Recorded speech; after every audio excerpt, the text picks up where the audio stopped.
सोच कर देखो, जिस देश को हम भाई समझते थे, जिसे हम खाने से लेकर इलाज तक सब कुछ देते थे, आज वही देश भारत को आंख दिखा रहा है। यानी मैं बात कर रहा हूँ मालदीव की।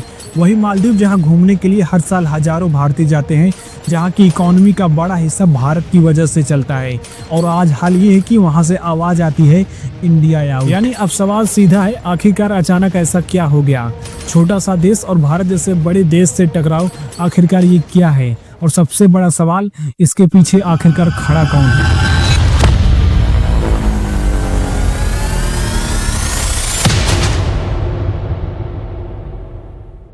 यानी मालदीव कोई बड़ा देश नहीं है। कुल पॉपुलेशन मुश्किल से 5 से 6 लाख, सेना बहुत छोटी है, इकोनॉमी टूरिज्म पर टिकी हुई है।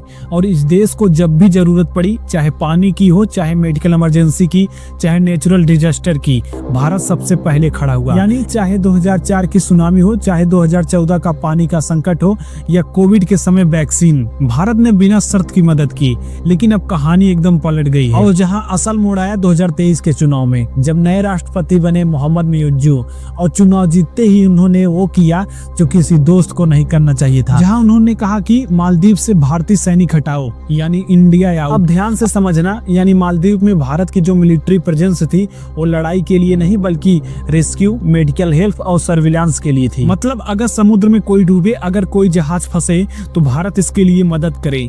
लेकिन नई सरकार को यही चुभ गया। लेकिन यही से असली खेल शुरू होता है, क्योंकि जहां भारत बाहर हो रहा है, वहीं चीन चुपचाप अंदर घुस रहा है। चीन क्या करता है ये अब दुनिया जानती है। पहले दोस्ती, फिर पैसा, फिर कर्ज और आखिर में कंट्रोल। मतलब मालदीव को भी चीन ने मोटा कर्ज दिया। ब्रिज, बिल्डिंग, प्रोजेक्ट्स, सब कुछ चीन के पैसों से।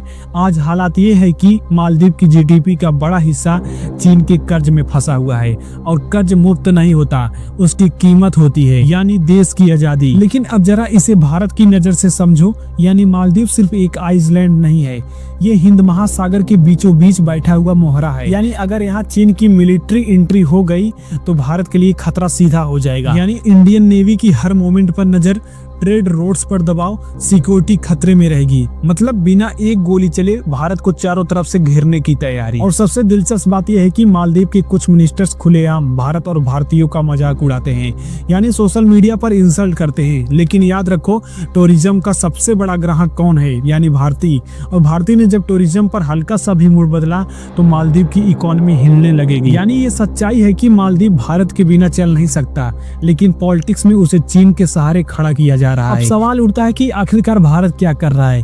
तो भारत लड़ नहीं रहा है, चिल्ला नहीं रहा है, धमकी नहीं दे रहा है। भारत वही कर रहा है जो एक मैच्योर ताकत करती है, यानी वेट, वॉच और कैलकुलेट। क्योंकि भारत जानता है सरकारें बदलती हैं, लेकिन पड़ोसी हमेशा रहते हैं। और आखिर में मैं तुमसे एक सीधा सवाल पूछता हूँ, अगर कल को मालदीव पूरी तरह चीन के हाथ चला गया तो नुकसान सिर्फ भारत का नहीं होगा, नुकसान मालदीव की आने वाली पीढ़ियों का होगा। क्योंकि इतिहास गवाह है, चीन दोस्त कम और मालिक ज्यादा बनता है। यानी ये लड़ाई दिखने में लगता है कि भारत और मालदीव की है, लेकिन असल में ये भारत बनाम चीन की खामोशी जंग है। और इस जंग में गोलियां नहीं चलती, यहाँ देश धीरे धीरे गिरवी रखे जाते हैं। और अब जरा एक पल रुक कर सोचो, जब कोई देश छोटा होता है तो उसकी सबसे बड़ी ताकत उसका स्थान होता है। और मालदीव का स्थान कोई मामूली जगह नहीं है। हिंद महासागर के बीचों बीच बैठा हुआ ये देश असल में एक समुद्री दरवाजा है, जो इस दरवाजे को कंट्रोल करता है। वो एशिया, अफ्रीका और यूरोप के बीच होने वाली व्यापार पर नजर रख सकता है। अब इसे आसान भाषा में समझो, यानी भारत का ज्यादातर तेल, जरूरी सामान और विदेशी व्यापार इसी हिंद महासागर के रास्ते से आता जाता है। अगर यहाँ कोई दुश्मन ताकत बैठ गई तो भारत की नस पकड़ ली जाती है बिना हमला किए। और यही वजह है कि चीन की नजर मालदीव पर सिर्फ पर्यटन के लिए नहीं है, बल्कि रणनीति के लिए है। अब यहाँ एक और सच्चाई समझना जरूरी है, यानी चीन कभी सीधे नहीं कहता कि मैं तुम्हारा दुश्मन हूँ। वो कहता है हम दोस्त हैं, हम मदद करेंगे। यानी वो पहले ब्रिज बनाता है, फिर सड़क बनाएगा, फिर पोर्ट बनाएगा, फिर एयरपोर्ट बनाएगा आपके देश में। और धीरे धीरे हर प्रोजेक्ट में उसके लोग, उसकी कंपनियां, उसका सिस्टम घुस जाता है। यानी मालदीव में यही हो रहा है। आज मालदीव के कई बड़े इंफ्रास्ट्रक्चर प्रोजेक्ट चीन की कंपनियों के पास हैं और इसका मतलब ये नहीं कि बस बिल्डिंग बनी, इसका मतलब है कि चीन की वहाँ परमानेंट प्रेजेंस मिल गई। अब सवाल उठता है कि भारत क्यों चुप है? तो सुनो, भारत चुप इसलिए नहीं कि क्योंकि वह कमजोर है, भारत चुप इसलिए क्योंकि वो जानता है कि छोटी लड़ाइयां जीतकर बड़ी जंग हारी जाती है। भारत जानता है कि मालदीव की जनता आज भी भारत को दुश्मन नहीं मानती। भारत ये भी जानता है कि सरकारें भावनाओं पर चलती है लेकिन देश भूगोल पर चलता है और भूगोल कभी नहीं बदलता। लेकिन जहां इस कहानी को अगर हम भारत के आम आदमी से जोड़े तो इसका मतलब कुछ और ही निकल के आएगा। यानी तुम सोच रहे होगे कि इससे मुझे क्या फर्क पड़ता है। यानी अगर हिंद महासागर में अस्थिरता बढ़ी तो सबसे पहले असर पड़ेगा तेल की कीमत पर, सामान की कीमत पर और महंगाई पर। मतलब तुम्हारे घर का राशन, तुम्हारे पेट्रोल का दाम, तुम्हारे सिलेंडर की कीमत, सब इसी से जुड़ा है। यानी ये कोई दूर की कहानी नहीं है, ये हमारी तुम्हारे जेब की कहानी है। यानी अब जरा श्रीलंका को याद करो, एक समय था जब श्रीलंका भी बोला करता था चीन हमारा दोस्त है। आज हाल ये है कि वहाँ का बंदरगाह चीन के पास है, कर्ज इतना है कि देश दिवालिया हो गया है और जब जनता सड़कों पर उतरी तो सरकार भाग गई। यही मॉडल है चीन का और यही डर भारत को है कि मालदीव भी उसी रास्ते पर न निकल जाए। यानी अब यहाँ एक और खतरनाक एंगल आता है, मालदीव सिर्फ चीन के करीब नहीं जा रहा है बल्कि वो धीरे धीरे भारत से दूरी बना रहा है। भारत के टीचर्स, भारत के डॉक्टर्स, भारत के टेक्नीशियन, सब पर सवाल उठाए जा रहे हैं। मतलब पहले भरोसा तोड़ो, फिर निर्भरता खत्म करो और फिर नई ताकत के हाथ में जाओ। यानी ये राजनीति नहीं है, ये रणनीति की ब्रेन वॉश है। लेकिन अब जरा भारत की सोच को समझो। भारत अगर आज गुस्से में मालदीव पर दबाव डाले तो पूरी दुनिया बोलेगी भारत बल्ली कर रहा है। लेकिन अगर भारत शांत रहकर समय का इंतजार करता है तो वही दुनिया बोलेगी भारत जिम्मेदार शक्ति है। और आज ताकत सिर्फ हथियार से नहीं बल्कि एक इमेज से भी बनती है। यानी ये सब कहानी अब एक और लेयर खोलती है। यानी मालदीव की इकोनॉमी पूरी तरह टूरिज्म पर टिकी है और टूरिज्म में सबसे बड़ा नाम है भारत। जब भारत के लोगों ने मालदीव जाना थोड़ा भी कम किया तो वहाँ के hotels, restaurant, resort, local business सब हिल गए। यानी सच्चाई साफ है, मालदीव भारत के खिलाफ ज्यादा देर तक खड़ा नहीं रह सकता। अब आखिर बात जो सबसे ज्यादा जरूरी है, ये लड़ाई भारत बनाम मालदीव नहीं, ये लड़ाई है भारत की स्ट्रेटेजिक पेशेंस वर्सेस चीन की स्ट्रेटेजिक इन्फिल्ट्रेशन। यानी एक गोली नहीं चली लेकिन शतरंज की बिसात पूरी बीत चुकी है और भारत इस खेल में जल्दी चाल नहीं चलता। आज भारत अफ्रीका में दोस्त बना रहा है, मिडिल ईस्ट में भरोसा बना रहा है और हिंद महासागर में छोटे देशों को ये संदेश दे रहा है कि हम कर्ज नहीं, हम सहयोग देते हैं। यही फर्क है भारत और चीन में। और अब जब ये पूरा खेल तुम्हारे सामने खुल चुका है तो सवाल सिर्फ इतना है, क्या हम खबरों की हेडलाइन देखकर राय बनाएंगे या हकीकत समझकर? क्योंकि जो दिख रहा है वो बस सतह है, असल लड़ाई समुद्र के नीचे चल रही है। अब जरा ध्यान से सुनो क्योंकि अब जो बात आने वाली है वो सिर्फ मालदीव की नहीं, वो भारत के आने वाली 20 सालों की कहानी है। यानी जब दुनिया के बड़े देश जंग की तैयारी करते हैं तो वह सिर्फ हथियार नहीं जुटाते, वो रास्ते जुटाते हैं, समुद्र के रास्ते, तेल के रास्ते, व्यापार के रास्ते। और इस पूरी दुनिया में अगर कोई एक समुद्र सबसे ज्यादा अहम है तो है हिंद महासागर। दुनिया का लगभग 60% समुद्री व्यापार इसी महासागर से होकर गुजरता है। तेल, गैस, खाना, दवाइयाँ, सब कुछ। और भारत इस महासागर के बिल्कुल बीचों बीच बैठा है। मतलब भारत चाहे तो रास्ता खोले और चाहे तो रास्ता रोक दे और यही बात चीन को चुभती है। लेकिन चीन की सबसे बड़ी कमजोरी क्या है पता है? यानी चीन की ज्यादातर तेल दूसरे देशों से आता है और वो तेल हिंद महासागर से होकर मलक्का स्ट्रेट से गुजरता है। अब इसे ऐसे समझो, यानी अगर कभी संकट आया और ये रास्ता बंद हो गया तो चीन की फैक्ट्रियां रुक जाएंगी, उसकी इकोनॉमी हिल जाएगी और इसी डर का नाम है मलक्का डायलेमा। यही चीन को डर है भारत से, खुले तौर पर नहीं लेकिन अंदर से। अब इसी डर की वजह से चीन ने एक प्लान बनाया जिसे दुनिया कहती है स्ट्रिंग ऑफ पियरलेस स्ट्रेटेजी। मतलब हिंद महासागर में एक एक मोती पिरोना, पाकिस्तान में ग्वादर पोर्ट, श्रीलंका में हम्बनटोटा पोर्ट, म्यांमार में कियाओक्यू और अब मालदीव। मतलब हर जगह फुट होल्ड, हर जगह एंट्री पॉइंट। और जब ये मोती जुड़ जाते हैं तो भारत चारों तरफ से घिरने लगता है। अब यहीं से भारत की असली चाल शुरू होती है। यानी भारत जानता है कि चीन को सीधे रोकना आसान नहीं है, लेकिन बैलेंस किया जा सकता है। इसीलिए भारत ने एक शब्द इस्तेमाल करना शुरू किया है, सागर, यानी security and growth for all in the region. मतलब हिंद महासागर सिर्फ किसी एक देश का नहीं बल्कि ये सबका है। और भारत छोटे देशों से यही कहता है कि हम तुम्हें कर्ज में नहीं डूबेंगे, हम तुम्हें साथ लेकर चलेंगे। लेकिन अब जरा मालदीव की जनता की तरफ लौटते हैं। यानी वहाँ की सरकार चाहे जो बोले, लेकिन वहाँ की आम जनता जानता है अगर भारत नाराज हुआ तो सबसे पहले असर उसके घर पर पड़ेगा, उसके बच्चों की नौकरी, उसके परिवार का होटल, उसकी दुकान, सब पर। और यही वजह है कि मालदीव के अंदर भी दो हिस्से बन चुके हैं, एक जो राजनीति में चीन देखता है, दूसरा जो जिंदगी में भारत देखता है। लेकिन अब यहाँ एक डेंजरस बात आती है, यानी जब भारत ने अपने सोल्जर्स को हटाने पर सहमति दिखाई उस देश से, तो असल में भारत ने यह भी दिखाया कि हम जबरदस्ती नहीं करेंगे। लेकिन साथ ही भारत ने अपनी टेक्नोलॉजी, अपनी सर्विलांस सिस्टम और अपनी नेवल प्रेजेंस कम नहीं की वहां पर। मतलब दिखने में पीछे हटना, लेकिन असल में मजबूत रहना। अब जरा दुनिया की बड़ी ताकतों को देखो, अमेरिका, जापान, ऑस्ट्रेलिया सब भारत की तरफ देख रहे हैं। क्यों? क्योंकि उन्हें पता है कि अगर हिंद महासागर में कोई संतुलन नहीं रख सकता तो भारत रख सकता है। और यही वजह है कि क्वाड बना। और जहां ये सब कोई एक मिलिट्री अलायंस नहीं है, बल्कि यह एक मैसेज है, समुद्र किसी एक का नहीं है। लेकिन अगर हम वापस आए हम जैसे आम लोगों पर, तो सबसे बड़ा सवाल यही आता है, अगर भारत आज हिंद महासागर में मजबूत रहता है तो इसका मतलब है सस्ता तेल, स्टेबल इकोनॉमी, सिक्योरिटी, ट्रेड और सुरक्षित भविष्य। और अगर भारत कमजोर हुआ तो महंगाई, बेरोजगारी, इंस्टेबिलिटी सब बढ़ेगी। मतलब ये सब कहानी दिल्ली की नहीं है, ये कहानी हमारे तुम्हारे घर की है। और आखिर में एक बहुत ही सीधी बात है, मालदीव आज जो कर रहा है वो शायद उसकी सरकार की मजबूरी है, लेकिन कल जब कर्ज का बोझ बढ़ेगा, जब शर्तें आएंगी, तो वही मालदीव भारत की तरफ देखेगा। और भारत दरवाजा बंद नहीं करेगा, क्योंकि भारत बदला नहीं लेता,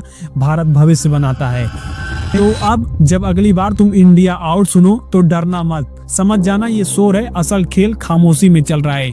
और उस खामोशी में भारत धीरे धीरे पूरे हिंद महासागर का सबसे भरोसेमंद नाम बनता जा रहा है। लेकिन अब जरा गहराई से समझो, क्योंकि अब बात सिर्फ मालदीव, चीन या भारत की नहीं रही, अब बात है उस दौर की जहां जंग बॉर्डर पर नहीं बल्कि सोच, सप्लाई और समुद्र में लड़ी जाती है।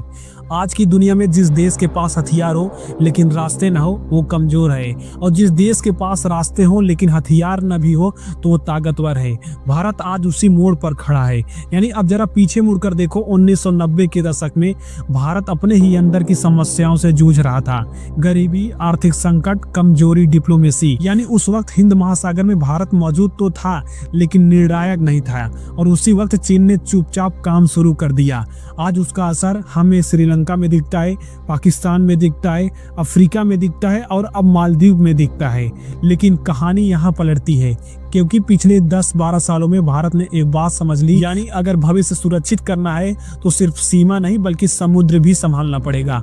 इसलिए आज भारत सिर्फ सेना नहीं बढ़ा रहा है, वो नौसेना को भी रीढ़ बना रहा है। यानी aircraft carrier, submarine, surveillance aircraft और सबसे जरूरी एलाइज। यानी अब सवाल उठता है कि आखिरकार ये एलाइज कौन है? यानी कोई एक देश नहीं बल्कि सोच का एक समूह। जापान, ऑस्ट्रेलिया, फ्रांस, अमेरिका और कई छोटे आइसलैंड नेशन, ये सब भारत को इसलिए देखते हैं क्योंकि भारत का तरीका अलग है। जहां भारत कहता है कि हम तुम्हें डराकर नहीं, हम तुम्हें जोड़कर चलेंगे। यही वजह है कि जब श्रीलंका डूबा तो सबसे पहले मदद भारत ने की। जब मालदीव को पानी चाहिए था तो भारत पहुंचा। जब अफ्रीका में संकट आया तो भारत दवाइयों के साथ खड़ा दिखा। अब जरा चीन की हालात देखो, चीन ने बहुत तेजी से कर्ज का जाल फैलाया, लेकिन उसने एक गलती की, उसने लोगों को नहीं सरकारों को खरीदा, और सरकारें बदल जाती हैं। आज पाकिस्तान कर्ज में डूबा है, श्रीलंका टूट चुका है, अफ्रीका में विरोध बढ़ रहा है, और यही वजह है कि चीन आज घबराया हुआ है। वो जानता है अगर भारत ने हिंद महासागर में पूरी पकड़ बना ली तो चीन की सांस की नली दूसरे के हाथ में होगी। अब इसी डर में चीन छोटे देशों को आगे कर रहा है। इंडिया आउट जैसे नारे, सोशल मीडिया पर जहर, छोटे नेताओं को बड़ा दिखाना। लेकिन ये सब लंबे समय तक नहीं चलता, क्योंकि आखिरकार में जनता सवाल पूछती है, नौकरी कहाँ है, खाना महंगा क्यों है, कर्ज किसका है? और उस दिन चाइना जवाब नहीं देता, इंडिया याद आता है। लेकिन यहाँ भारत की जो सबसे बड़ी बात है कि भारत कोई तत्कालिक जीत नहीं चाहता। भारत चाहता है स्थिरता, विश्वास और समय। इसीलिए भारत मालदीव को भी खुला रास्ता दे रहा है और आज नहीं तो कल मालदीव खुद समझेगा, क्योंकि कर्ज से बने पुल मजबूत दिखते हैं लेकिन भरोसे से बने रिश्ते टूटते नहीं। और इस पूरे कहानी का सार मालदीव के खिलाफ नहीं है, ये वीडियो चीन के खिलाफ भी नहीं है, ये वीडियो है समझ के पक्ष में। यानी यह समझ कि आज दुनिया में ताकत शोर नहीं करती, ताकत इंतजार करती है और भारत आज इसी इंतजार के दौर में है।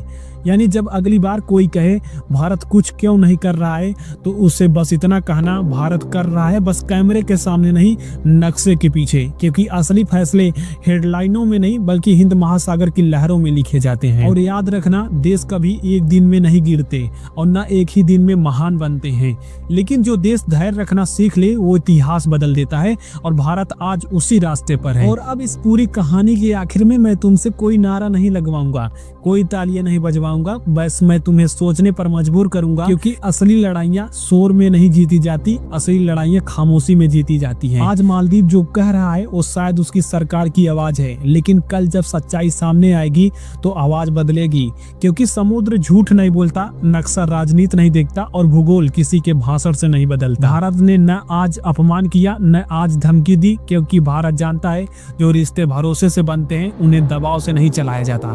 भारत इंतजार कर रहा है, लेकिन कमजोरी में नहीं, तैयारी में।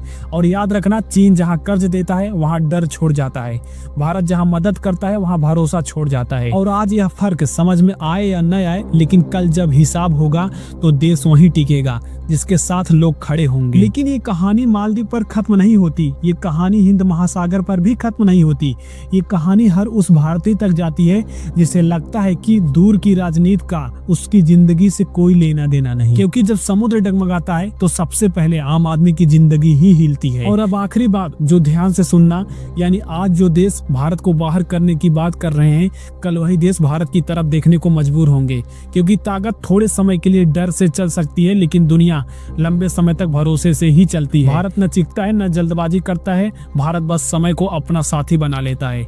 और इतिहास गवाह है, जो देश समय को समझ ले उसे कोई घेर नहीं सकता। तो ये वीडियो यही खत्म नहीं होता, ये वीडियो एक सवाल छोड़कर जाता है। जब दुनिया दो रास्तों में बटी हो, एक रास्ता डर का हो और एक रास्ता भरोसे का, तो तुम किसके साथ खड़े रहोगे? क्योंकि आने वाला समय शोर से नहीं समझ से तय होगा और भारत धीरे धीरे उसी समय की भाषा बोल रहा है। और इसी के साथ फ्रेंड्स, अब तक वीडियो में बने रहने के लिए आप सबको बहुत बहुत धन्यवाद। और इस भारत और मालदीव के रिलेशन पर आपका क्या ओपिनियन है, कमेंट बॉक्स में जरूर बताना फ्रेंड्स। और हाँ, यदि आप political issue, social issue, current issue and reality series पर वीडियो पाना चाहते हैं तो चैनल को शेयर, सब्सक्राइब करके बेल आइकन दबाना ना भूलना, जिससे नई वीडियो सबसे पहले आप। और मिलते हैं फिर से नेक्स्ट वीडियो में, तब तक के लिए आप सबको बाय बाय।